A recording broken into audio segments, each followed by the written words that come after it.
Well, good afternoon, everyone. Certainly a day and a news conference that no one wants to be at. A community behind us, Annunciation Church and School, committed to academics, service, and Catholic values, filled with the first days of school of beautiful children going to learn those values, share with their teachers and their classmates. And instead of that joy and that curiosity and that learning, they were met with evil and horror and death. And we often come to these and say, these unspeakable tragedies, or there's no words for this. There shouldn't be words for these types of incidents because they should not happen. And there's no words that are going to ease the pain of the families today. On behalf of all the people of Minnesota, our deepest sympathies. A wish that any of these words would make what you're feeling now better, but it won't. A place that's founded on community, founded on service, founded on family.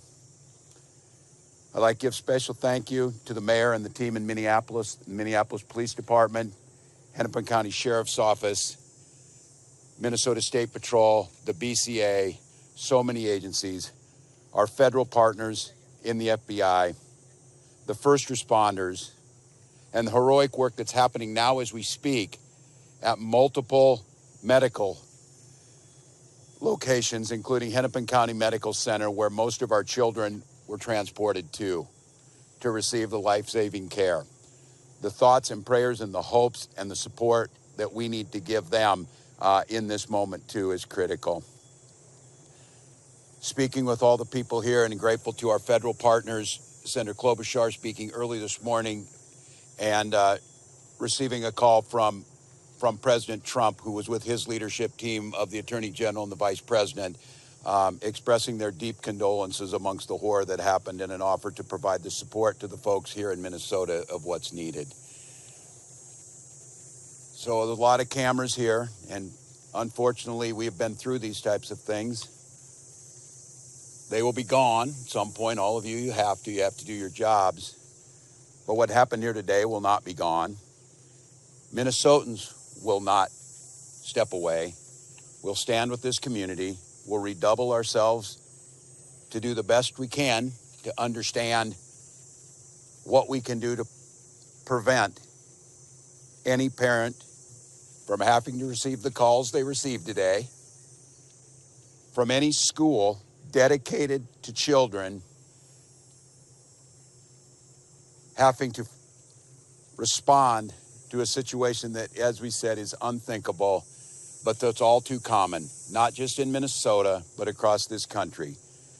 It's Minnesota's day today, and it's my strongest desire that no state, no community, no school ever experiences a day like this.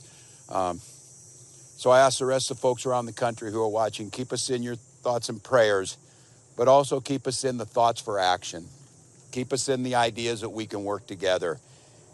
And it's on these days like this, I think, and I hope we can hold on to it, we are unified as a community. Everybody across the country today is part of the Annunciation Parish, and they're with those families. With that, Minneapolis Mayor Jacob Frey.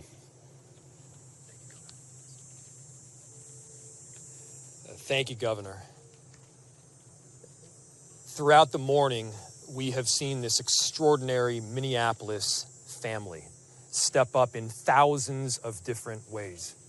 People with strength, resilience, compassion, and love for the families that have been forever impacted by this heinous act. We want to make sure that we're doing everything possible for them right now, and I want to give a special thank you, and we are so grateful to all of the faculty and the teachers at Annunciation. The way that they acted during severe threat and danger was nothing short of heroic. This is a tragic and horrible event that should never occur, and it would have been all the more tragic and horrible had they not stepped in, at times perhaps put themselves in danger to protect others. As horrible as this has been, it could have been far worse.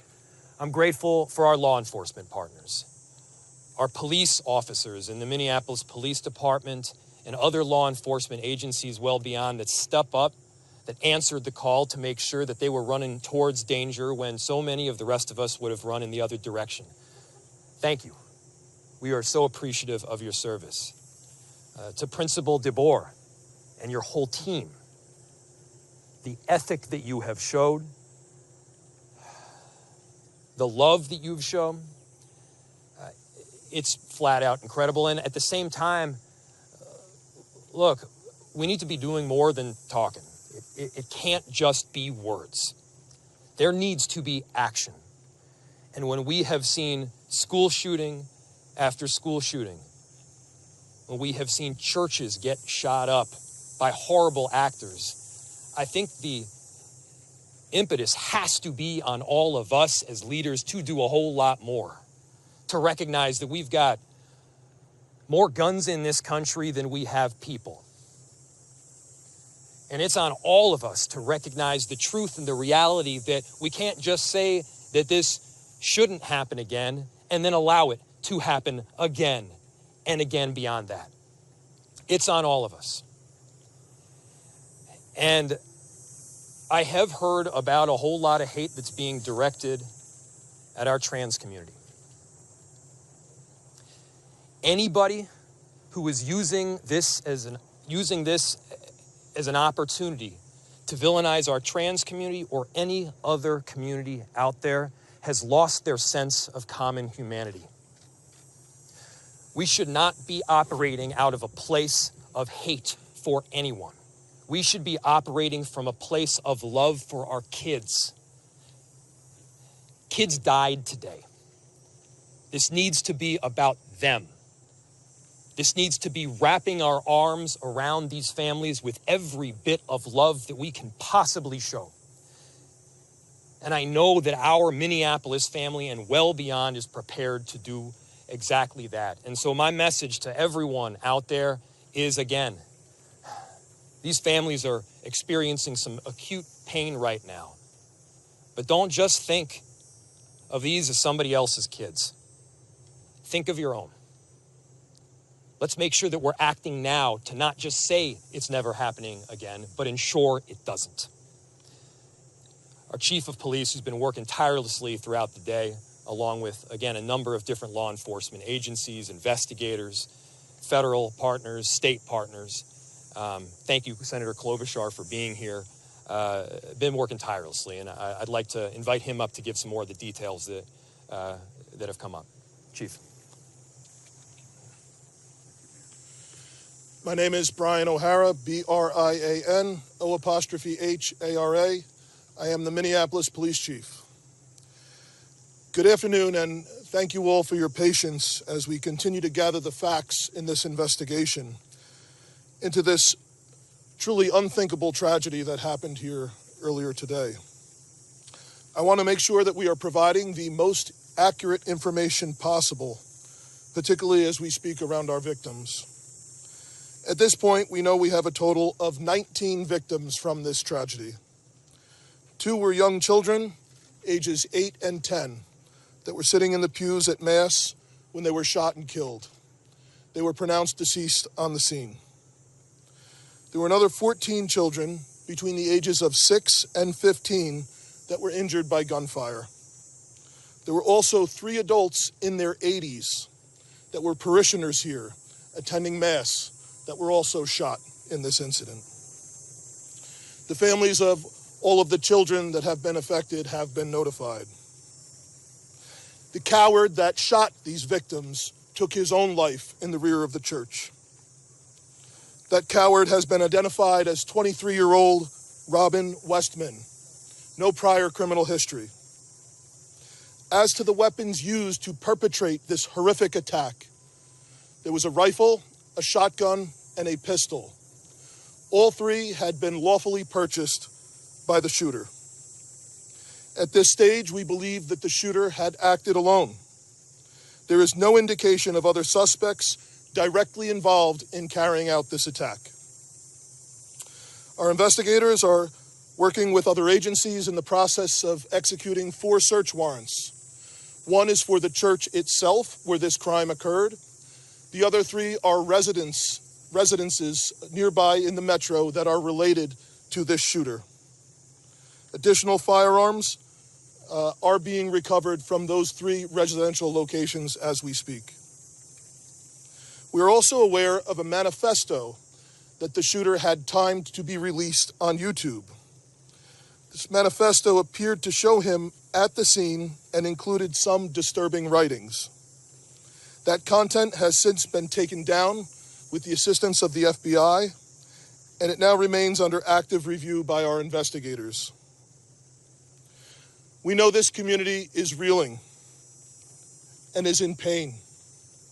I want to ensure everyone in our community, this parish, all of the families affected, and all of our residents, that all of law enforcement collectively, local law enforcement, our county, our state, and all of our federal law enforcement partners have been here, and we are all working tirelessly to uncover the full scope of what happened, to try and identify a motive why it happened, and whether there are any other further details.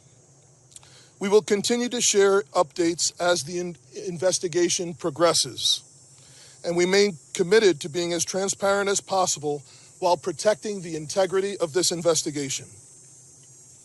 In a moment, I will take some questions that I am able to answer, but first I want to bring up the principal of Annunciation School, Matt Du Bois, as well as, after him, the Archbishop, our Archbishop Bernard Hebda. So, Principal.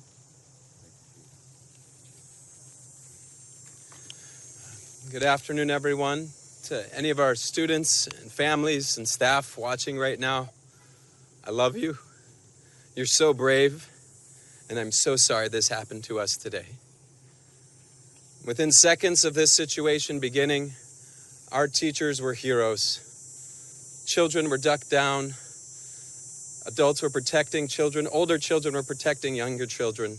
And as we heard earlier, it could have been significantly worse without their heroic action. This is a nightmare, but we call our staff the dream team, and we will recover from this. We will rebuild from this. When we planned for this school year, we intentionally chose a theme from the prophet Jeremiah chapter 29, a future filled with hope. There's nothing about today that can fill us with hope.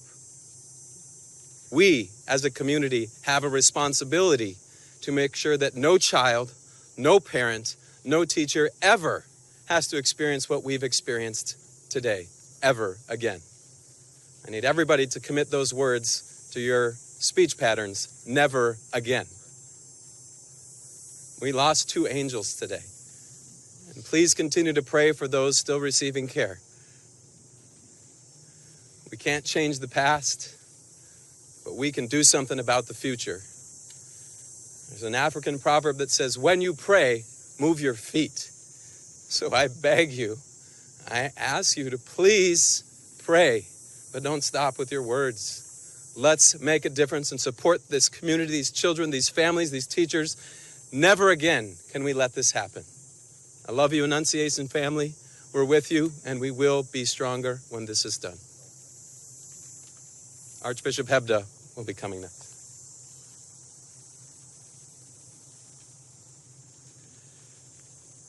Thank you, Principal DeBoer. I'm so grateful that Mayor Fry and the Chief both mentioned how valiant you and your staff were. I'm so grateful to the pastor here at Annunciation, Father Dennis Zarin, for the deacon, Deacon Kevin Keneally. Also were heroic in this time. But how sad it is, for sure, not only for the families who are directly involved, but indeed for families everywhere who feel the threat that comes from an event, a tragedy like today's. I would never want to correct a principal, but Principal DeBoer said it wasn't so clear where would be the source of hope. And brothers and sisters, we have to be men and women of hope. Already today, I've been receiving messages from all over our country promising prayers. And I think it's the prayers of the feet as well, Principal. That is, for me, is a source of hope, just as we see families stepping forward to help those who have been impacted by this terrible tragedy. Very grateful that Principal DeBoer spoke about prayer. Certainly that the bell in a Catholic church is always a call to prayer. And so it's a reminder for us, for sure, to be praying. And we have to recognize that it's through prayer and through that prayer of the feet, through that action, that we can indeed make a difference. That has to be the source of our hope. I was particularly pleased today to receive a message from Pope Leo. If you'd bear with me, I'd like to share that with you. It comes directly from Cardinal Pietro Parolin, who's the Secretary of State, and it reads like this. His Holiness Pope Leo XIV was profoundly saddened to learn of the loss of life and injuries following the shooting that took place at Annunciation Church in Minneapolis.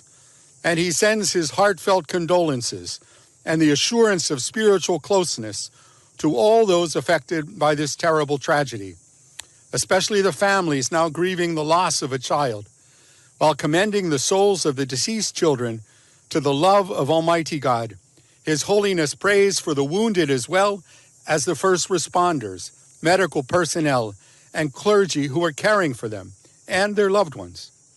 At this extremely difficult time, the Holy Father imparts to the Annunciation Catholic School community, the Archdiocese of St. Paul and Minneapolis, and the people of the greater Twin Cities metropolitan area, his apostolic blessing as a pledge of peace, fortitude, and consolation in the Lord Jesus. My brothers and sisters, that gives me some hope. We know that the Holy Father, Pope Leo, did his hospital training right here in Minneapolis, so he knows our community, and he's been reminding anybody visiting from Minnesota that he spent some time here. We're very grateful for his blessing, but I, like those who have spoken before, ask that you would continue to look for those ways of supporting those who have been impacted today, not only with your prayers, but also with your action. Thank you. And Chief, I now turn this back to you for your questions.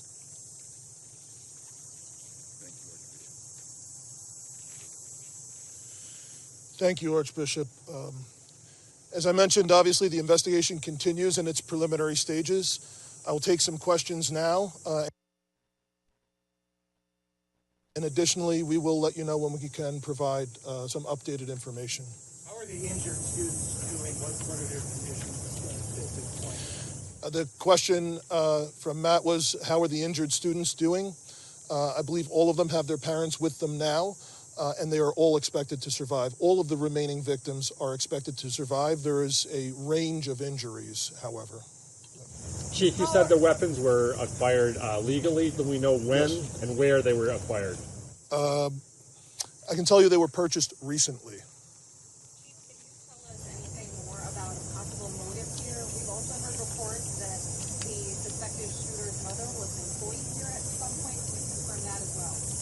So the question was on a possible motive and a relationship to the church or to the school. I have no information to share on a motive other than saying again that there was some sort of manifesto that was timed to come out on YouTube.